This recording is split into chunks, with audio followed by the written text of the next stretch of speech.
All right, so this year, since I was in charge of the event, I really wanted to give public safety a little bit more room to talk at the event. There is a public safety block tomorrow afternoon in the Distro A rooms, which will be great. But I also reached out, so the public safety folks have a TAK Slack channel, and it's great. I love it. Just gives us kind of more fodder, more requirements for the things we need to be doing on the TAK Product Center side. I reached out on the Slack channel. I know some of the guys, but most of them I do not, including Cory, who's going to brief here in a second. And I bet within 30 seconds of me asking if they wanted to give an operational keynote at this event, I'd say at least 4 or 5 people reached out and said, absolutely. So this is really a way to showcase what's happening in public safety with TAK. It's proliferating the same way it is within the Department of Defense. And I think there's some really unique opportunities working with public safety, not just for the TAK Product Center, but for all the DoD community to look and see what they're doing. And so there's a couple highlights there. One, they're deploying and integrating TAK at a very rapid rate across state, local, tribal community, and actually really, in some instances, outpacing the Department of Defense. They're not burdened with a lot of the issues that we have with acquisition, ATOs, and just the ability to be able to have things publicly out there and integrate a lot of the community as well with TAK Tracker, so they're doing a lot of work with that. They've also really picked up a lot of the slack with ITAC. You'll hear more about that when COTAC briefs tomorrow. But really phenomenal what this community is doing, and also giving back to the TAK Product Center and the DoD community. So with that being said, I just want to read Cory's bio here real quick. Very impressive individual. So Cory is a captain and swiftwater team lead for the South Orange Rescue Squad in North Carolina. He specializes in water, rope, and trench rescue, as well as wilderness search and rescue. His background spans over 25 years in technology and public safety, including serving as an assistant fire chief in Florida and working as part of Microsoft Technology Field Response Team deploying around the globe. Cory also serves as the founder and chief pilot of Flight Tactics, which most recently released the iOS TAK Tracker and open source Swift TAK library for rapidly building TAK applications in iOS. So with that, Cory.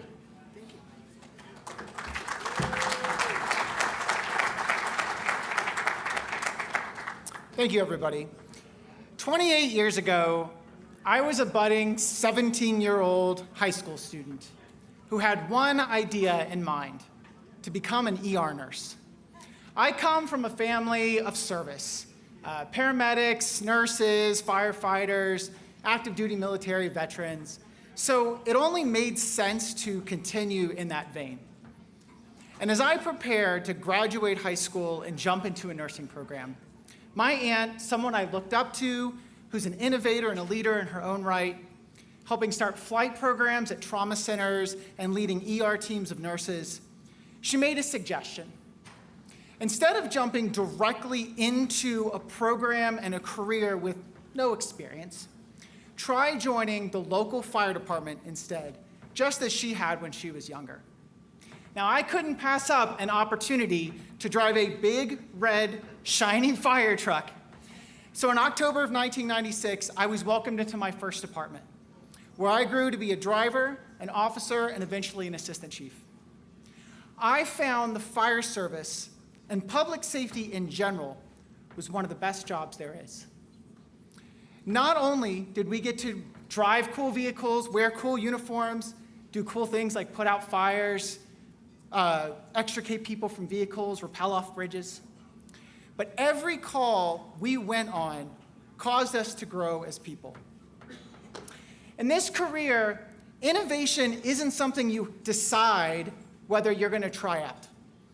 Every situation or mission we're called to, whether it's a house fire, a trench rescue, a hostage negotiation, or a rescue mission for an injured soldier, it requires us to do something I call improvisational engineering. In short, we've learned tools, approaches, and skills through significant training and experience.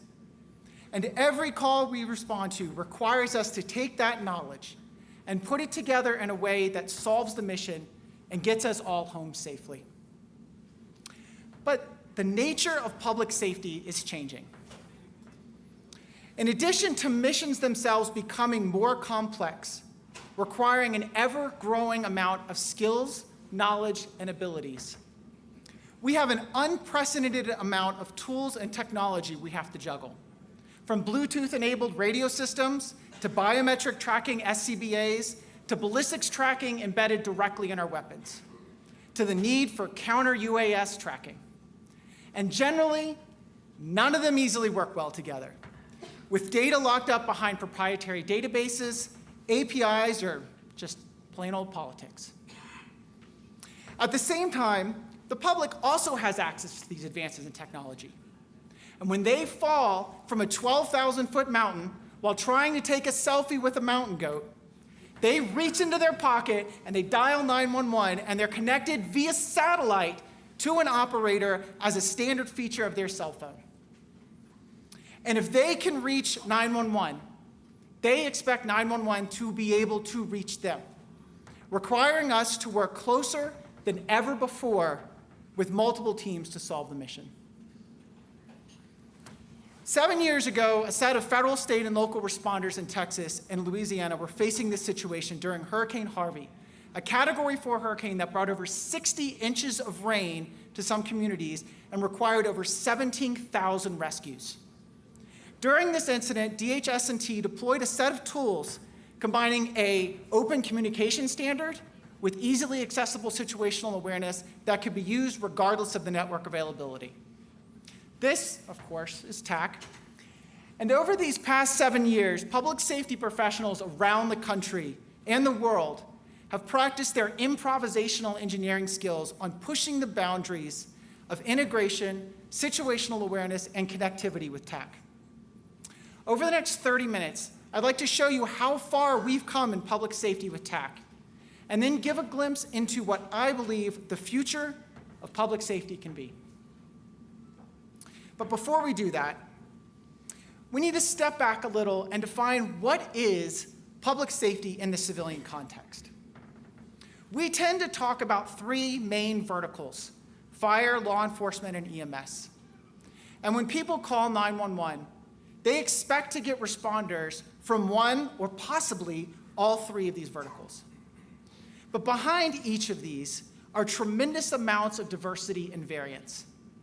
In the US alone, there are over 12,000 EMS agencies, 17,500 state and local law enforcement agencies representing over 750,000 sworn officers, and nearly 30,000 fire departments representing 57,000 fire stations, 70% of which are volunteer. Each of these nearly 60,000 agencies often have their own equipment, their own standards, their own trainings, their own radio systems, and, of course, their own leadership and politics. Even as responders, moving from state to state or sometimes just agency to agency requires us to go back through their academies to learn their way of doing things.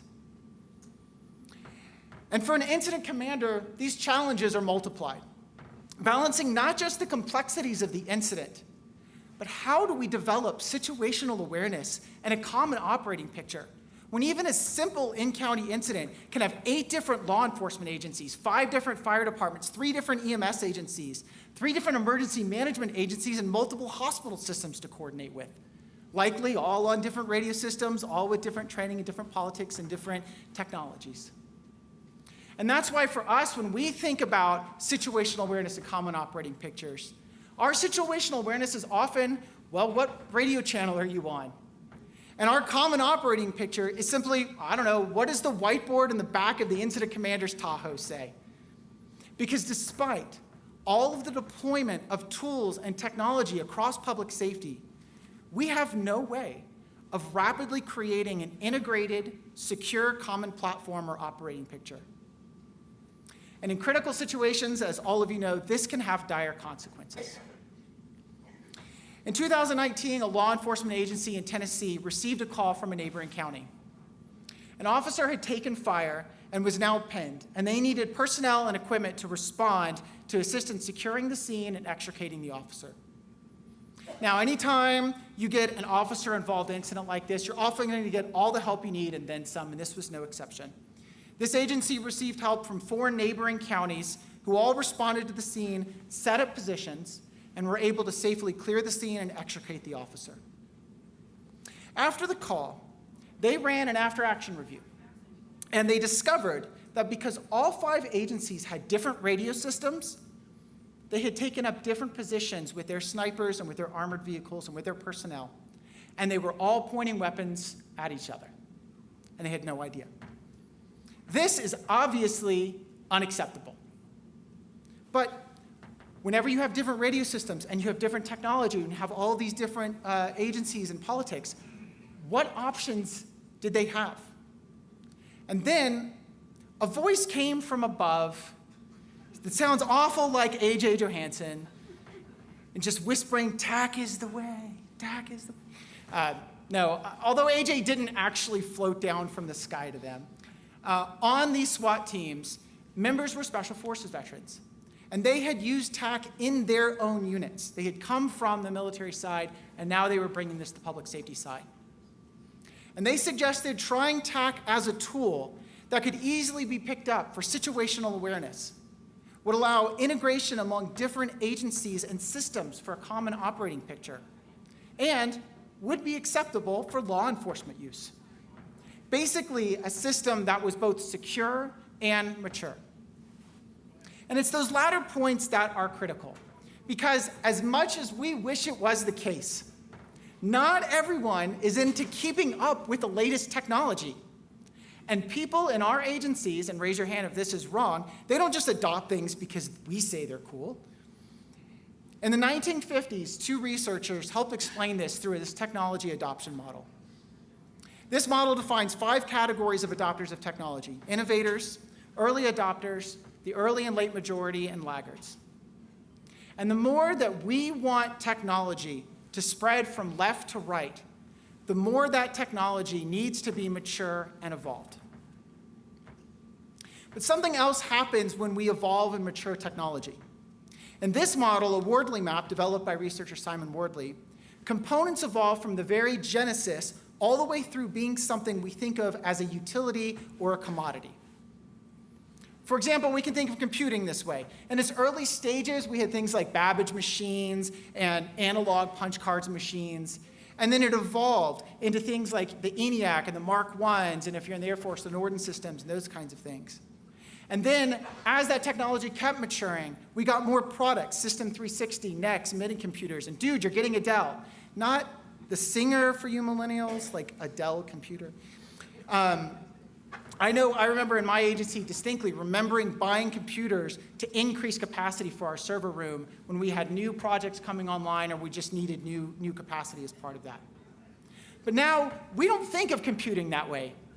We just bump our instances from an M2 large to an M3 XL, sometimes automatically.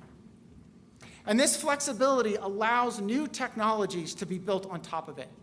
Something which will be very interesting to see as the quantum computing realm begins its journey down this path. Similarly, we can take the TAK ecosystem and map its components. We custom build solutions like ATAK plugins. We're able to do data integration with Node-RED solutions. And even things like our TAK servers were custom built, although there's a product market starting to really evolve there. Products like WinTAK, ITAK, and WebTAK, we feel comfortable with people acquiring and using, even if we don't always like exactly how they work. And ATAK is even further along, acting both as a product and a platform in its own right for innovation through these custom plugins. I even think about TAK as an ecosystem, defining the open standards, well-defined communication mechanisms, and an amazing community that can solve their needs with it. And it's this combination of stability and customization that really excites public safety. We can get people rapidly going by handing out devices running TAK. And we can also build custom solutions that meet our needs and serve the diverse issues of the 60,000 some odd different agencies that have a variety of data sources that need to all work together. And over the past 7 years since Hurricane Harvey, we have seen the adoption of TAK and public safety soar. During my preparation and research and interviews for this keynote, over half the states in the US I found had agencies running TAK in some capacity. A number likely even higher with special ops, SWAT, or USAR teams deploying it locally. If you don't see your state on here, I apologize. We pulled as much information as we could, so that was my caveat. It could actually be a lot larger than this, but these are the ones we verified. And what we found is that once agencies have the opportunity to integrate TAK, they just keep finding uses for it. In fact, let's go back to Tennessee to see what I mean. From that one SWAT incident, TAK adoption has expanded across the state. They are now deploying TAK to 25 agencies in 8 counties. It's integrated directly into their communication centers, providing a cross-jurisdictional common operating picture. And when the incidents cross those jurisdictional boundaries, TAK becomes the integrative glue. As an example, the time to prepare serving cross-jurisdictional warrants has been cut to hours from days because they're able to use TAK across these jurisdictional boundaries to coordinate the response. They've also incorporated school safety plans centralized in TAK, meaning any responding officer can see the classrooms, the ingress and egress points, and other critical information during incidents at schools, regardless of whether their home agency is in that jurisdiction. I personally have listened to incidents on the radio where officers are escorting students out of active shooter situations, trying to figure out via radio where to take them. Take them to Felter Hall. I don't know where Felter Hall is. Where is Felter Hall at? Where are you at? I don't know where I'm at. I just came out of this building.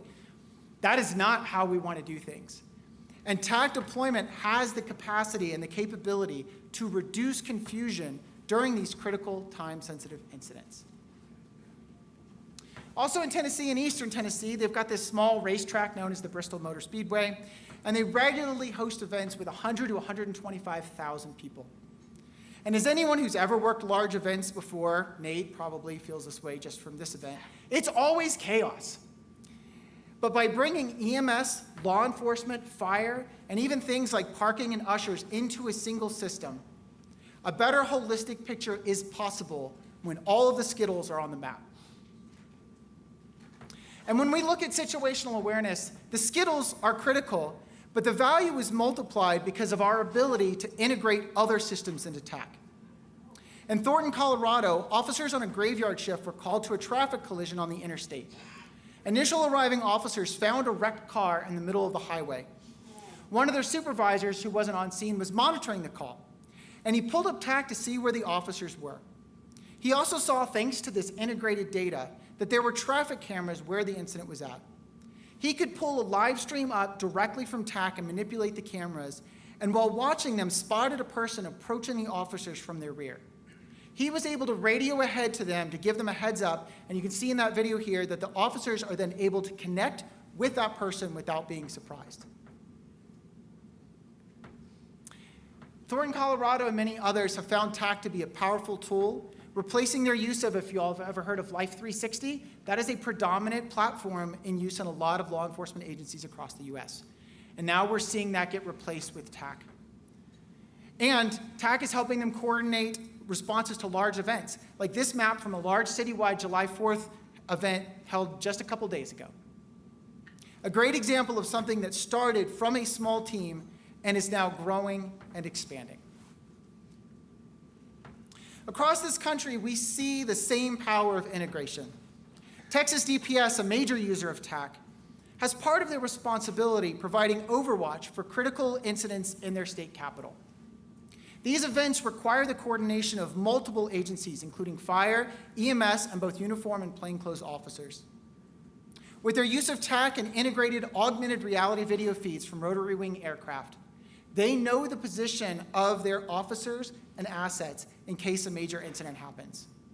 They're also able to use TAK as an airspace deconfliction tool across their 300+ drones, especially when interacting with partner agencies. And we're going to talk a little bit more about counter-UAS in just a little bit.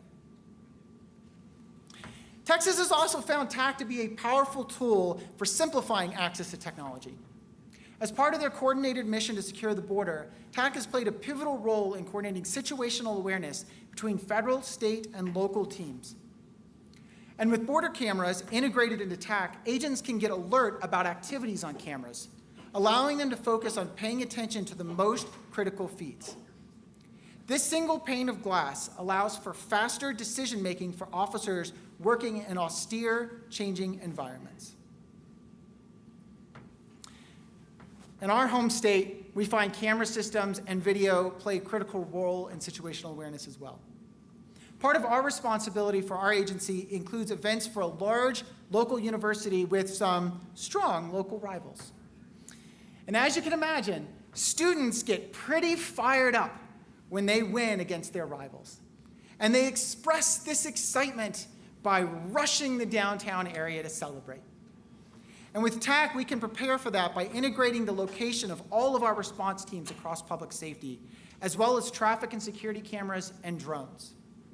And of course, we can overlay custom maps like this one, dividing the intersections into small grids, which is important because when the students come, we could have 15 to 20,000 or more students in that one intersection. And when an incident happens, whether it's a medical emergency or students like to drag couches to the center of the intersection and then light them on fire and then jump over the lit on fire couches, we can drop points directly to TAK from our drones using UAS tool, enabling the perimeter response teams to know exactly where to go. And with this augmented reality view, we're able to see the real-time locations of our personnel to make decisions about which teams to send and the best way to get them there during fluid situations. This is also important for another event we monitor, a 10-miler race which has tens of thousands of people racing around campus and the nearby town. Medical emergencies and other incidents can end up very spread apart. But by integrating trackers, camera feeds, CAD data, and more, we can provide a single common operating picture for the Emergency Operations Center to run a safe event. We can even monitor incoming 911 calls and immediately dispatch drones using the Bloodhound tool to the location to help provide context within a matter of seconds, guiding in first responders across a sprawling, challenging course. And during events like these and these larger scale incidents, counter UAS is top of mind of events like these. Though we haven't had any, knock on wood, major incidents here in the US, we regularly see incursions across our events from people, I believe, who had no idea what the impact of their actions could be. So it's a lovely day that we're seeing here on the video. We have some jets flying by, and you can see the blade of that drone, proving that that was not a zoomed-in view. That was somebody flying their drone within, what, 150 feet, 200 feet of those Blue Angels flying overhead. That was not a sanctioned drone flight, in case anybody was wondering. There was no way for those pilots to ever had a chance of seeing that drone. And the impacts of that could have been simply catastrophic. So this is why TAK, combined with tools like Drone Hone and AirTag CUS, is so important for public safety. We can spot unauthorized drones on our maps and decide what actions we need to take. Although, for most civilian public safety agencies, we're pretty limited. Basically, we can track the pilot and try to track them down and force them to land rather than take actions against the UAS themselves. This image you're actually seeing here is one counter to that. You'll see kind of in the upper corner, UAS Viper and UAS Wolfman, and you'll see a pink symbol on there. That is one of our counter UAS solutions, plotting a drone that has shown up during the commencement ceremony of one of our large university events. And we are flying a drone directly over that other drone, trying to identify it and potentially determine whether this is a dangerous situation that maybe we need to break some rules and take it down for if they started flying towards the stadium. It turned out not to be. It turned out to be perfectly fine. It was a sanctioned drone flying out of their pre-assigned area. But this is an example of why our counter-UAS solutions and just UAS awareness and airspace deconfliction is so important to us. Speaking of trackers and large events, I love this story from a large multi-day music festival, kind of shifting a little bit from TAK. Because in addition to using TAK for the common operating picture and for security and for EMS, this festival found that even though they had a shuttle for their festival workers, no one knew where it was at or when it was coming. And because they already had TAK integrating, Greg Albrecht, imagine that, had an idea. Let's place a TAK tracker on the shuttle, and then, using the power of TAK's open protocols, let's create a custom app anyone could access with a QR code showing the real-time location of the shuttle. So that was fun. His team did more interesting things with that. They also were able to use information about the EMS unit's locations and call histories to analyzing whether the pre-positioning of assets across the festival could be optimized to provide faster care. And of course, even when the cell and Wi-Fi networks were overwhelmed, TAK still worked by utilizing a backup mesh network. And going even larger from events, when the U.S. Forest Service needed a way to track the location of nearly 10,000 wildland firefighters covering 193 million acres of land, they deeply evaluated many tools, and they're using TAK. Not only did it have a clear history of use in critical situations, and it could work in austere network challenge environments, but they could customize it to their needs. As an example, the way that they map perimeters of wildfires is by physically traveling it while while storing their tracks. TAK almost had this natively, but didn't quite have that all the way. So the Forest Service partnered with the state of Colorado and with the vendor to build a custom ATAK plugin called Fire Area Survey to bring that capability to ATAK for them and for public safety in general. And one interesting statistic I found when interviewing agencies across the US was how many primarily used iOS devices, especially at the leadership or commander level. Unfortunately, the ATAK model of plugin development, it doesn't extend to all platforms. That's why it's the ATAK plugin model. So when we had a need for customized TAK clients on iOS, I went back to the open protocols and standards, as well as the open source ATAK code, and developed an iOS TAK tracker from scratch. Over the past year, these capabilities and customizations have grown, reducing cross-platform training time and providing an open source model for other iOS TAK applications to be built on, providing this flexibility to the iOS platforms. And flexibility and customizations aren't just around plugins or apps either. TAK being natively capable in DDIL environments allows for deployment in rugged areas, such as Coconino County, Arizona, a county larger than 9 US states at over 18,500 square miles. The search and rescue team there has about 70 sworn officers and about 100 volunteers, at which point anywhere from like 50 to 60 are active. And they're able to use TAK with a combination of mesh, ad hoc, and cellular networks to maintain situational awareness during their search missions. In one incident, harking back to the 12,000-foot mountain, a hiker fell while hiking on Humphreys Peak at 11,000 feet. Both helo and hasty teams responded because they were able to call 911 from an 11,000-foot mountain. And due to the location and the low light, that helicopter was having difficulty locating this hiker victim. And they were starting to run low on fuel. But with about 10 minutes of fuel left before they were reaching a critical level, a hasty team arrived to that hiker, and that hasty team was running ATAK.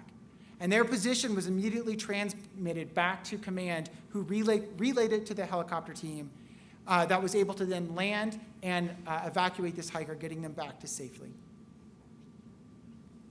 And mesh networks aren't just for the wilderness. 2 years ago, Category 5 Hurricane Ian devastated parts of the southwest coast of Florida, destroying infrastructure and communication systems, causing 2.4 million Floridians to be without power and killing 149 people in Florida alone. Urban search and rescue teams from around the state were tasked with deploying rapidly to these hard-hit areas. But thanks to Florida's forward-looking leadership deploying TAK to their USAR teams, they could still maintain situational awareness and perform regular PAR checks over both ad hoc and mesh networks. So let me ask a question. If TAK is so great, why don't we see every agency using it? To understand why, we can go back to our technology model. In his book, Crossing the Chasm, Jeffrey Moore talks about a gap between early adopters and the early majority. In effect, it doesn't just require a solid product to affect adoption. We also need systems and support around that technology to keep it moving. And nowhere do we see that level of support as a model for public safety stronger than right here in Colorado with COTAK. They are working to overcome the challenges in rolling out a technology across the state. One agency I talked to here in Colorado said that when they had an issue with WebTAC in their comm center, they knew that they could rely on calling COTAK even more than their own IT departments, because COTAK understood how critical the mission was for them. So what are these challenges that we need to overcome in public safety and that COTAK is helping with? First and foremost, user management, identity management. This is a common platform. Ryan was just talking about it in his last keynote as well. In public safety, with 60,000 agencies, we have 60,000 agency heads and people who want to know who and how their people are using these technologies. And this means that we need to build in hierarchies of delegation for users, for groups, and for other information, while still maintaining pathways to rapid cross-jurisdictional information sharing. We also need ways of rapidly onboarding people into a server during expanding incidents, similar to if you're familiar with SARTOPO or CalTOPO. What COTAK is doing here in Colorado will hopefully be a model for other agencies across the US. Secondly, the impact of seeing Skittles on a map. When we finally convince someone to try out TAK, we want to make that barrier low, and we want to get them to rapidly see the value. Many of us as early adopters got excited about TAK because of the leadership of Mike Teagan providing a server for us to use.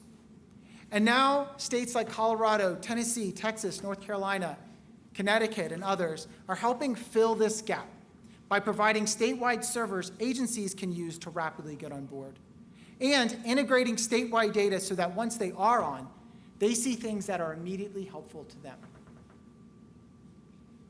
Third, training and awareness. COTAK has this great onboarding model that I point a lot of people to. We don't have the same centralized training that a lot of the federal agencies do. So again, with 60,000 agencies, we have a bunch of individual things. So we need these centralized onboarding models, and I point a lot of people to COTAK's onboarding model. Texas has events around TAKs that have really raised the awareness of what the capabilities of TAK can be across the state and across the nation. And I don't want to forget the debt of gratitude that we owe to people like AJ for the TAK Syndicate videos and JR for his incredible TAK articles about how to set up servers. Many of us couldn't build our own servers without JR's helpful guides to them, as well as Ryan and others for talking about TAK on public safety podcasts. These are what get people excited about TAK and what help that early and late majority feel comfortable knowing what's possible and how to keep going. Finally, collaboration and innovation. Events like this one, the CivTAK conference, which is going to be coming up in October, and TAKathons and what Ryan was talking about, hackathons, these all bring together engineers, experts, and end users from a wide variety of disciplines, attempting to focus on one mission, keeping our citizens safe. The more that we can all learn and work together, the more powerful of a platform TAK can be now and into the future. So, what is the future? Looking towards the future, if there's one thing that we all know is going to be in it, it's data. From biometrics to body cameras, from video streams to virtual reality, technology and innovation is critical to the forefront of public safety. It's my belief that TAK, because of the open nature of the platform, data, and protocols, is positioned as the premier place for agencies to be able to integrate data. And with this integration, we can affect better decision-making by helping frontline responders and commanders get the critical information they need when they need it. This data also allows for opportunities around, and I'll say it because we have to right now, and any talk about the future, and Ryan already mentioned it, so we'll get it out of the way. We'll talk about artificial intelligence. And sorry, Ryan, But TAK is also the perfect platform on which to build public safety AI capabilities. Why? Because with integrated systems and data, we can drop a point on a map and have tools that recognize that point as the point last seen of a missing person. It could then combine that with psychological profiles of missing persons, what we call lost person behavior, and then analyze topographical and satellite imagery to start determining key search areas. We can also have systems which recognize a hazardous material situation or a wildland fire situation and predict the impact of wind conditions, cross-reference to population counts, cross-reference to areas that have or have not been evacuated, and alerting the commanders about possible actions that they need to take. All of these things require easily accessible, centralized data. As Ryan talked about on one podcast, artificial intelligence is the tail end of a process that requires lots of data crunching and processing, which itself requires easily accessible, categorized data. As a platform, TAK, I believe, is poised to be an incredibly powerful toolkit for all of public safety. And this is why I view TAK not just as a tool, but as augmentation, like an exoskeleton. Like right now, the technology of exoskeletons is a little bumpy, as we figure it out, just like it is with TAK.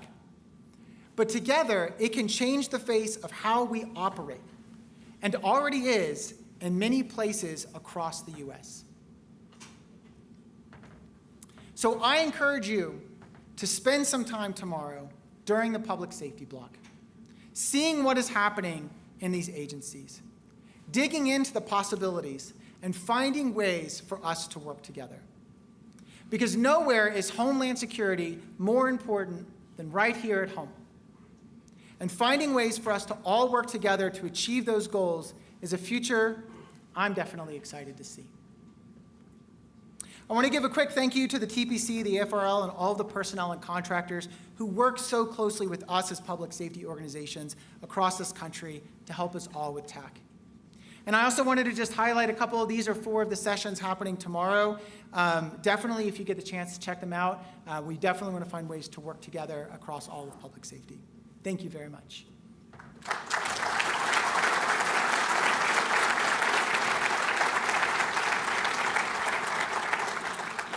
So I don't know, oh, okay. Yes, Ralph. Ralph Kohler, AFRL. Hi, Ralph. Without a real microphone, it seems still. I'll repeat your question. 2 things. First of all, I think the CivTAK conference, thank you, is actually going to be the 24th through 26th of September, so that people who are traveling on federal funds don't cross the fiscal year boundary. And that will be in Dulles, I think at the Hilton. Okay. Second, Whatever Ralph says, listen to that, because. Second, you talked about how AI and machine learning can transform public safety. What are you doing to collect and organize your data in the public safety world? Over. I think that that is the great opportunity for TAK. Right now, we're not doing that. I think we have, our biggest challenge right now is just trying to integrate that data.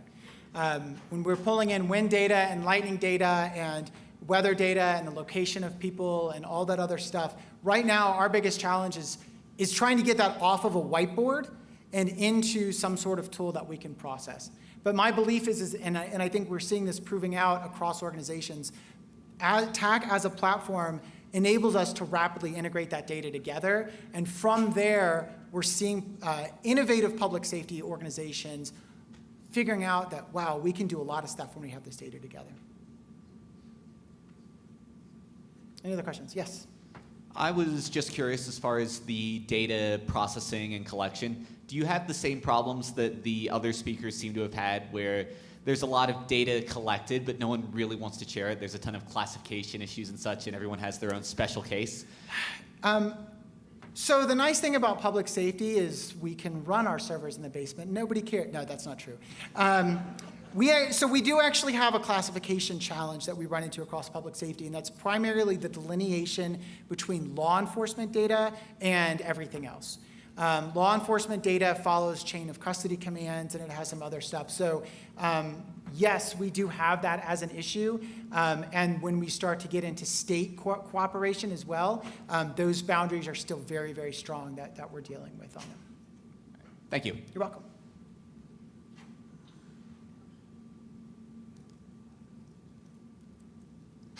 Hello. Hello.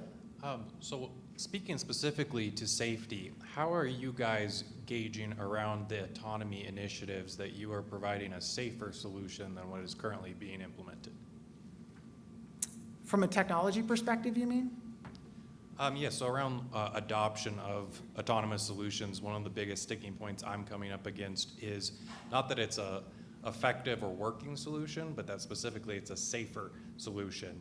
And so trying to establish the metrics around how we establish an autonomous system is safer than a human-operated system, that's the question I'm looking for.